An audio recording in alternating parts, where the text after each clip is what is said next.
This morning, governments and businesses are considering a way for people to prove they've been vaccinated against COVID-19. They're called vaccine passports, and it could determine who can travel, stay at a hotel, or even visit a bar.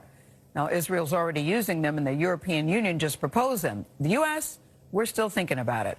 Roxana Sabiri's in London with more on the story. Good morning to you, Roxana. Here's a question.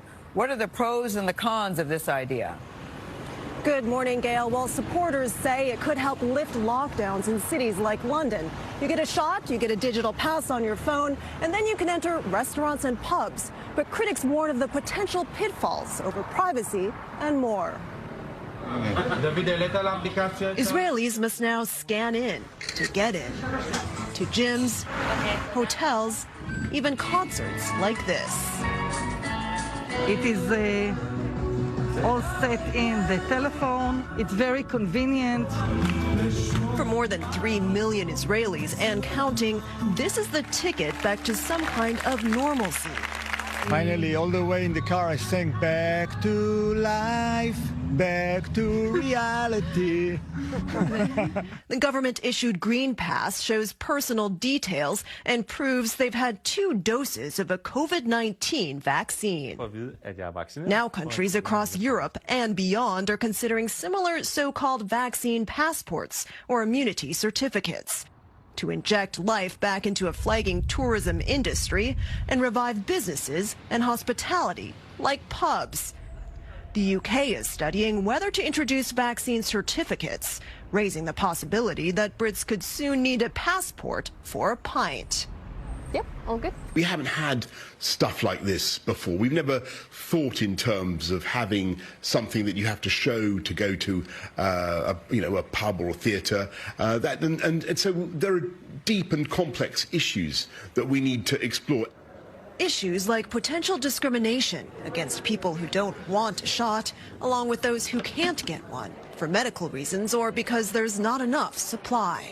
So these people won't be able to participate in life, in public life, in social life, in economic life, in the same way as their counterparts who have been vaccinated. Claire Wenham from the London School of Economics says data privacy is another concern. Is it going to be something that's digital and tracks you?